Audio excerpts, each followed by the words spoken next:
with the fully assembled movement, now I just have to put my plug through the hole in the case, pull the wire through, and with this style clock, it's just incredibly easy.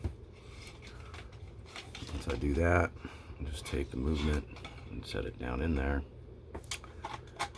Try and line it up so 12 is at the top, 6 is at the bottom. Then take my pad, lay it down.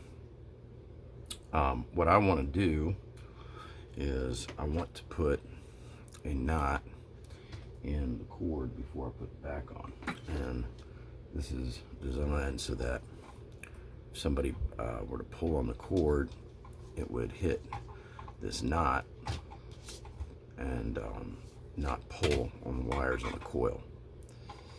So I'm gonna put just a small little loop in here, and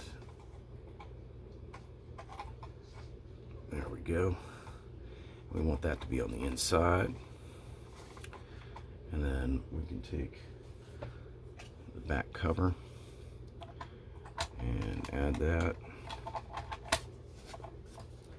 What I like to do is take a kind of like a toothpick and go in there and line up the holes before I attempt to put the screws in there.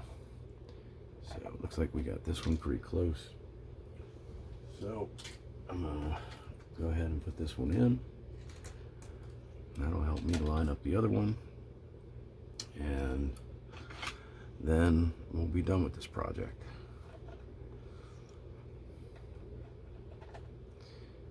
So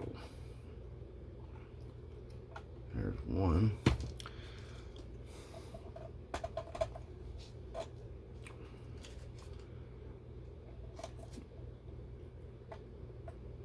And there's the second one. Okay, so let's plug it in and see what happens.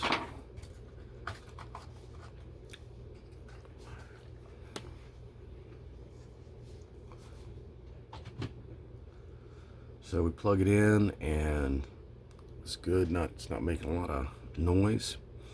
We'll get the power indicators on red because it didn't have power to it. So to get it to change to the color of the face, what we have to do with this style clock is pull the time set knob outwards towards the rear, and there our power indicator catches in that magnetic field, and there you go.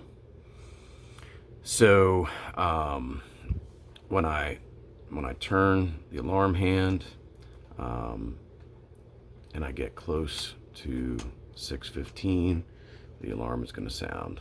Oh, if I set it. So there you go. And so there you go. There's a orderly start to finish.